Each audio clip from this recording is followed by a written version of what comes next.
Audible Classics presents The Emperor's New Clothes by Hans Christian Andersen. Published in 1837. Illustrations by Trent Bentley. Read by Mira Eagle.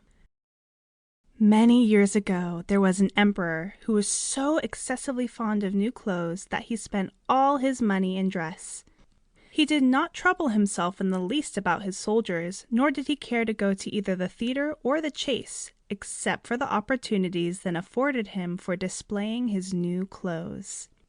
He had a different suit for each hour of the day, and as of any other king or emperor, one is accustomed to say, "He is sitting in council," it was always said to him, "The emperor is sitting in his wardrobe." Time passed merrily in the large town which was his capital. Strangers arrived every day at the court. One day, two rogues calling themselves weavers made their appearance. They gave out that they knew how to weave stuffs of the most beautiful colors and elaborate patterns, the clothes manufactured from which should have the wonderful property of remaining invisible to everyone who is unfit for the office he held, or who was extraordinarily simple in character. "These must indeed be splendid clothes," thought the emperor. "Had I such a suit, I might at once find out what men in my realms are unfit for their office, and also be able to distinguish the wise from the foolish. This stuff must be woven for me immediately." And he caused large sums of money to be given to both the weavers in order that they might begin their work directly. So the two pretended weavers set up two looms and affected to work very busily, though in reality they did nothing at all. They asked for the most delicate silk and the purest gold thread, put both into their own knapsacks, and then continued their pretended work at the empty looms until late at night. "I should like to know how the weavers are getting on with my cloth," said the emperor to himself. After some little time had elapsed, he was, however, rather embarrassed when he remembered that a simpleton, or one unfit for his office, would be unable to see the manufacture. To be sure, he thought he had nothing to risk in his own person, but yet he would prefer sending somebody else to bring him intelligence about the weavers and their work before he troubled himself in the affair. All the people throughout the city had heard of the wonderful property the cloth was to possess, and all were anxious to learn how wise or how ignorant their neighbors might prove to be. "I will send my faithful old minister to the weavers," said the emperor at last, after some deliberation. "He will be best able to see how the cloth looks, for he is a man of sense, and no one can be more suitable for his office than he is." So the faithful old minister went into the hall where the knaves were working with all their might at their empty looms. "What can be the meaning of this?" thought the old man, opening his eyes very wide. "I cannot discover the least bit of thread on the looms." However, he did not express his thoughts aloud. The impostors requested him very courteously to be so good as to come nearer their looms, and then asked him whether the design pleased him, and whether the colors were not very beautiful, at the same time pointing to the empty frames. The poor old minister looked and looked. He could not discover anything on the looms, for a very good reason, viz., there was nothing there. "What?" thought he again. "Is it possible that I am a simpleton? I have never thought so myself, and no one must know it now if I am so. Can it be that I am fit for my office? No, that must not be said either. I will never confess that I could not see the stuff." "Well, Sir Minister," said one of the knaves, still pretending to work, "you do not say whether this stuff pleases you." "Oh, it is excellent," replied the old minister, looking at the loom through his spectacles. "This pattern, the colors, yes. I will tell the emperor without delay how very beautiful I think them." "We shall be much obliged to you," said the impostors. And then they named the different colors and described the pattern of the pretended stuff. The old minister listened attentively to their words, in order that he might repeat them to the emperor, and then the knaves asked for more silk and gold, saying it was necessary to complete what they had begun. However, they put all that was given them into their knapsacks, and continued to work with as much apparent diligence as before at their empty looms. The emperor now sent another officer of his court to see how the men were getting on, and to ascertain whether the cloth would soon be ready. It was just the same with his gentleman as with the minister. He surveyed the looms on all sides, but could see nothing at all but the empty frames. "Does the stuff appear as beautiful to you as it did to my lord the minister?" asked the impostors of the emperor's second ambassador, at the same time making the same gestures as before and talking of the design and colors which were not there. "I'm certainly not stupid," thought the messenger. "It must be that I am not fit for my good, profitable office. That is very odd. However, no one shall know anything about it." And accordingly, he praised the stuff he could not see and declared that he was delighted with both colors and patterns. "Indeed, please your imperial majesty," said he to his sovereign when he returned, "the cloth which the weavers are preparing is extraordinarily magnificent." The whole city was talking of the splendid cloth which the emperor had ordered to be woven at his own expense. And now the emperor himself wished to see the costly manufacture while it was still in the loom.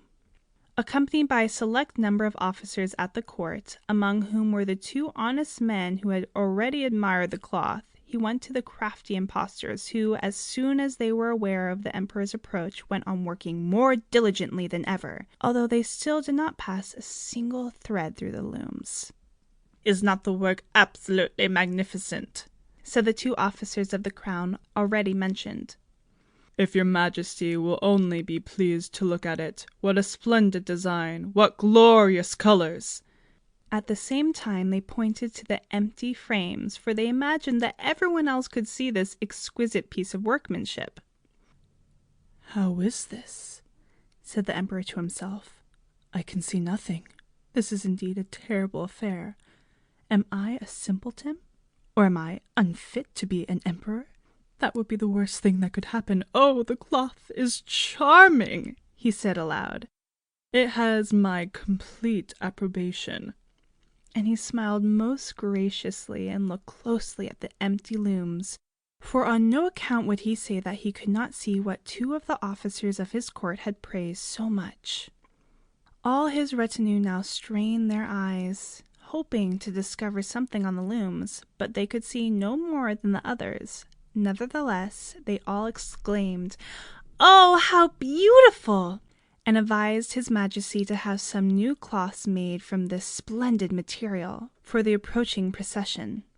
"Magnificent, charming, excellent!" resounded on all sides, and everyone was uncommonly gay. The emperor shared in the general satisfaction and presented the impostors with the ribbon of an order of knighthood, to be worn in their buttonholes, and the title of gentlemen weavers. The rogues sat up the whole of the night before the day on which the procession was to take place, and had 16 lights burning, so that everyone might see how anxious they were to finish the emperor's new suit. They pretended to roll the cloth off the looms, cut the air with their scissors, and sewed with needles without any thread in them. "See," cried they at last, "the emperor's new clothes are ready!"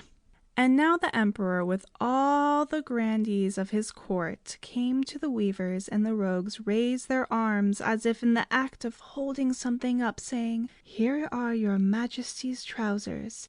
Here is the scarf, here is the mantle. The whole suit is as light as a cobweb. One might fancy one has nothing at all on, one dressed in it. That, however, is the great virtue of this delicate cloth."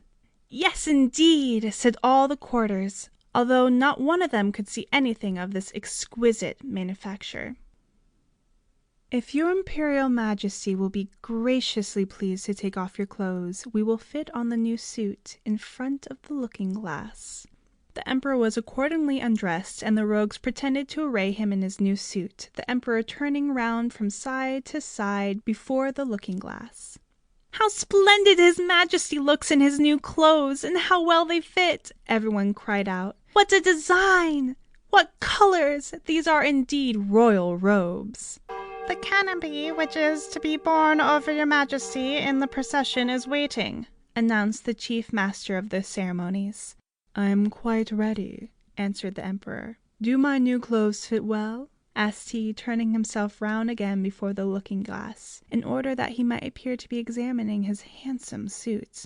The lords of the bedchamber who were to carry his Majesty's train felt about on the ground as if they were lifting up the ends of the mantle, and pretended to be carrying something, for they would by no means betray anything like simplicity or unfitness for their office. So now the emperor walked under his high canopy in the midst of the procession through the streets of his capital, and all the people standing by and those in the windows cried out, "Oh, how beautiful are our emperor's new clothes!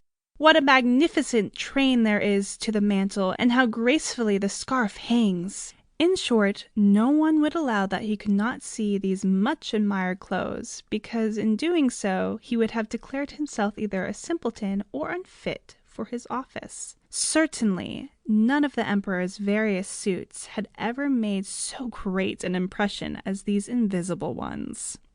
"But the emperor has nothing at all on," said a little child. "Listen to the voice of innocence!" exclaimed his father, and what the child had said was whispered from one to another. "But he has nothing at all on!" at last cried out all the people. The emperor was vexed, for he knew that the people were right, but he thought the procession must go on now, and the lords of the bedchamber took greater pains than ever to appear holding up a train, although in reality there was no train to hold. This has been an Audible Classics presentation. Be sure to give a thumbs up and subscribe to our channel if you enjoyed this content.